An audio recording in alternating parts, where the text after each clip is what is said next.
नमस्कार, प्रणाम। आप सभी का मंगल हो और आनंद में हो। आपका जीवन ईश्वर की ओर उन्मुख हो रहा, मैं ऐसी कामना करता हूँ और ऐसी कामना करनी भी चाहिए, क्योंकि किसी का अहित हो, कोई डूब जाए, कोई मझधार में अटक जाए, ऐसी कामनाएं क्यों करें। ये कामनाएं तो रावण करता। तो रावण की सोच, उसका कंसेप्ट अगर मैं जीवन में लाऊं तो मुझे लगता है कि मैं त्रिलोक विजयी भी अगर हो जाऊं तो त्रिलोक विजयी होने के पश्चात भी गली गली, नगर नगर, कहां कहां मुझे जलाया जाएगा, मैं गिनती नहीं करूंगा। मेरी उपलब्धि इतनी सी रहेगी। हाँ, अगर मैं वनवास में भी चला गया, कुटिया में रहा, भगवान श्री राम जी की तरह घर से निकाल दिया गया, लेकिन मैं राम जी के पथ पर चला, मैं राम जी के आदर्शों को अपने जीवन में उतारता गया, तो अब देखिएगा घर घर पूजा हो जाएगी, घर घर अनुसरण हो जाएगा, घर घर मेरे नाम के दीपक जल सकते हैं।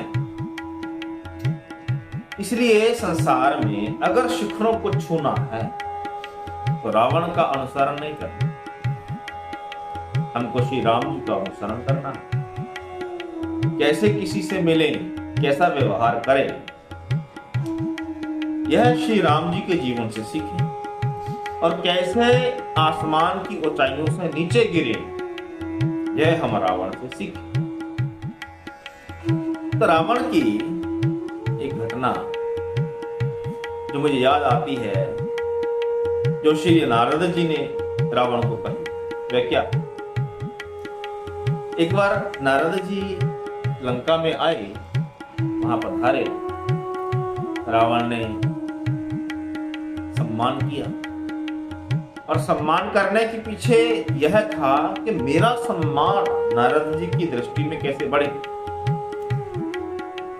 अब इसलिए नहीं सम्मान किया कि वे मुझे आशीर्वाद दें, मेरा कुछ कल्याण। उन्होंने इसलिए प्रणाम किया, एक बार झुक तो गया, लेकिन अब इनको कैसे झुकाऊं। तो रावण को ऐसा लगता था कि मैं, जो भी मेहमान आता है, आगंतुक आता है, तो उस अतिथि को रावण अपनी उपलब्धियां दिखाता। तो रावण की लंका जो थी वह भयंकर, उसकी काट कहीं नहीं थी। वहां ऐसे ऐसी प्रयोगशालाएं थी, ऐसी ऐसी नई नई खोजें होती थी जो शायद संसार में किसी और स्थान पर ना होती। तो रावण ले गया जहां पर उसका पुष्पक विमान खड़ा होता था। तो कहा कि हे देवर्षि नारद, यह मेरा पुष्पक विमान है, और इसकी विशेषता यह है कि यह मेरे मन की गति से चलता है। ऐसा नहीं कि मैं गियर डालूंगा या कुछ और करूंगा तो उससे इसकी गति बढ़ेगी। मैं मन में सोच लेता हूं कि अब इसको उतनी गति होनी चाहिए, तो इसकी उतनी गति हो जाती है। और इसकी एक विशेषता और है, अगर मैं अकेला हूं तो यह उतने से आकार का हो जाता है। अगर मेरे साथ 1000 सदस्य भी हों और मैं कहूं कि इस जहाज को अब इतना बड़ा होना चाहिए, तो मेरा विमान जो है उतना बड़ा हो जाता है। तो नारद जी ने कहा, वाह, है तो बहुत उत्तम और बहुत ही विलक्षण खोज है। अरे महाराज, अभी आपने देखा क्या है, आइए देखिए, अब आपको मैं परमाणु संयंत्र जहां परमाणु खोजे हुई हैं वो दिखाता हूं। तो एक प्रयोगशाला में ले गए, तो वहां पर जाकर के उसने कहा कि मैंने यह अस्त्र, मैंने वह शस्त्र, ये ऐसे विनाश कर सकता है, ये वैसे विनाश कर सकता है, शत्रु इसके आगे एक सेकंड नहीं रुकेगा, और ऐसे और वैसे। तो नारद जी मन में सोचने लगे कि रावण के पास तो विनाश का ही काम है, संवरे सृजन हो, ऐसा कोई साधन अभी तक यह दिखा नहीं था। महाराज ये परमाणु शाला है मेरी, और जो अब आगे दिखाने जा रहा हूं तो यह जो है यह पाठशाला है। यहां पर मैं वेदों के मंत्र, यज्ञ इत्यादि, और वह भी साधारण पंडित नहीं, मेरे पास रोज वेदों का पाठ करने के लिए ब्रह्मा जी यहां पर आते हैं। तो नारद जी ने सोचा, वाह, इनके पास तो पंडित भी बहुत बड़ा है, सृष्टि रचयिता ब्रह्मा जी स्वयं यहाँ आकर के वेदों का पाठ करते हैं। अरे महाराज, पाठशाला के बाद आप देखिए जहां हमारा भोजन बनता है, भोजनशाला, संसार के एक से एक बढ़कर व्यंजन, नारद जी ने शायद ऐसे व्यंजन जीवन में कभी देखे नहीं। सब कोना कोना, हर एंगल से रावण श्री नारद जी को दिखाता है, और नारद जी प्रशंसा करते हैं और कहा कि रावण कुछ और है खाने के लिए। कहा कि महाराज सब कुछ दिखा दिया, कि आपको अच्छा नहीं लगा, आप प्रभावित नहीं हो? नहीं, प्रभावित मैं बहुत हुआ हूँ, लेकिन एक शाला है जो शायद आपने दिखाई नहीं। कहा कि महाराज कौन सी? कहा कि चरित्र शाला। आप चरित्र जहां से गढ़ा जाए, जहां पर चरित्र का गठन हो, तो ऐसी कोई शाला नहीं। रावण हंस पड़ा, अरे महाराज, चरित्र छोड़िए आप, हमारा स्वयं का चरित्र ऐसा है कि दुनिया इसकी गाथाएं गा रही, और हमारे चरित्र में क्या कमी है बताइए? क्या हमारे चरित्र में कोई दाग है? हाँ ठीक है, किसी को बुरा लगता होगा, हमने किसी की पत्नी को उठा लिया, हमने किसी की बेटी को उठा लिया, ये तो बल की परिभाषा है ना? तो ऐसी कोई हमारे पास चरित्रशाला इत्यादि नहीं। नारद जी ने कहा, बहुत बड़ा घर बन गया, सोने का बन गया, एक से एक शालाएं हैं, लेकिन चरित्रशाला नहीं है। तो क्षमा करो रावण, अभी आपने कुछ नहीं बना, क्योंकि किसी ने कहा है, if wealth is lost, nothing is lost. If health is lost, something is lost. But if character is lost, then you have to listen. You have to agree with this, that everything is lost.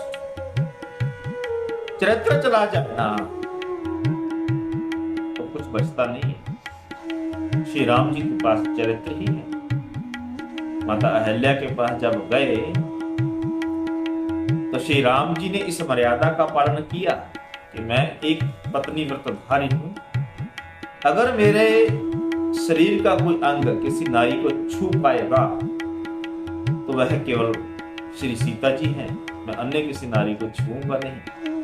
और अहल्या जी पर श्री राम जी ने जिस वक्त पांव ऐसे किए तो पांव की माटी छिटकर, माटी उतर कर अहल्या जी पर पड़ी, तो उस माटी से पाषाण हो चुकी अहल्या जी फिर से जीवित हुई।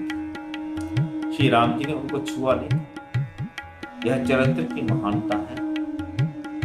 पर स्त्री को माता के समान मानते हैं, अगर आयु में छोटी हैं तो उनको बहन के समान, और अगर बिल्कुल बच्ची हैं तो उनको पुत्री के समान मानते हैं। पत्नी का भाव वे केवल और केवल अपनी पत्नी में रखते हैं, माता सीता। तो रावण और श्री राम जी में यह एक बहुत बड़ा अंतर था कि भगवान राम चरित्र के धनी हैं और रावण चरित्र से हीन है। तो समझ लीजिएगा, रावण की लंका सोने की होकर के भी इसलिए जली कि रावण चरित्रहीन था, और श्री राम जी को घर से निकालने के पश्चात भी उनकी कुटिया बनाने के लिए अगर देवता लोग आए, ऋषि मुनि वेश बदलकर चिड़ियों के रूप में, पक्षियों के रूप में आए, तो यह तभी संभव था कि श्री राम जी चरित्रवान थे। इसलिए राम जी से सीखना है, केवल ये सीख, समस्त विद्याएं, समस्त उपलब्धियां हमारे पीछे दौड़ी दौड़ी है।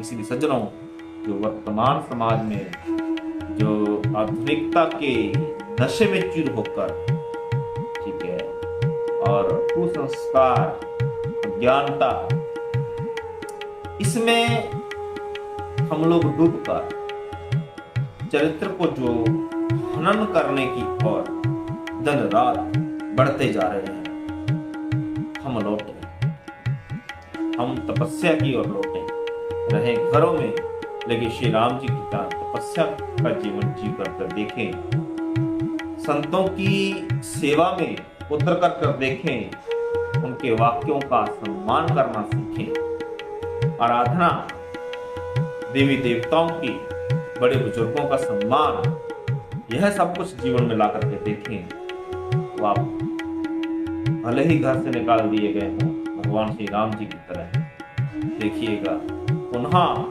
आप उस राज सिंहासन पर आरूढ़ हो जाएंगे और तरसेगी दुनिया कि आप उस सिंहासन पर बैठें, लेकिन आप स्वयं डिसाइड करेंगे, नहीं, हम नहीं बैठे।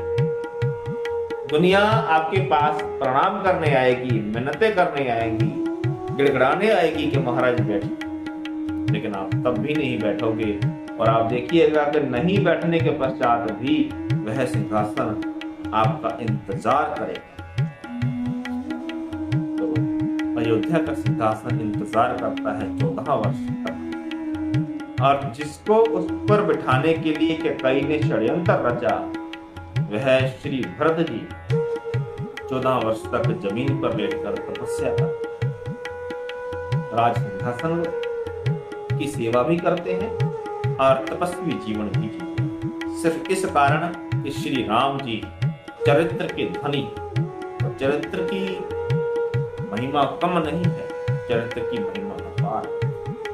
इसलिए कभी अवसर आए तो कोशिश करो कि हम अपने मार्ग से ना डिगे। हालांकि कोई व्यक्ति ऐसा हो नहीं सकता, इतना अडिग हो नहीं सकता, तो प्रभु से प्रार्थना, हे प्रभु, हम तो अब भी गिरे तब भी गिरे, आप कृपा करो, आप हमें गिरने से बचा दो, क्योंकि प्रार्थना में जो दम है, किसी में दम नहीं। इसलिए रावण के पतन का यह एक बहुत बड़ा कारण है। तो प्रार्थना करें कि प्रभु आप हमें बचाएं। और सज्जनों, इन वीडियोस के माध्यम से आप तक मैं जो संस्कार, जो उच्च शिक्षा, हमारे महापुरुषों के आदर्श पहुंचाना चाहता हूं, वह तभी सफल है जब इस विचारों को आप पूरा सुने और औरों तक भी पहुंचाएं।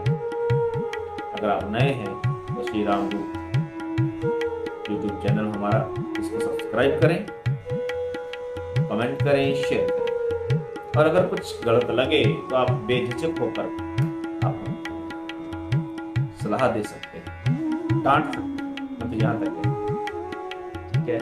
मैंने कहते हुए अपनी वाणी के विराम देता हूँ। धन्यवाद। जय श्री राम।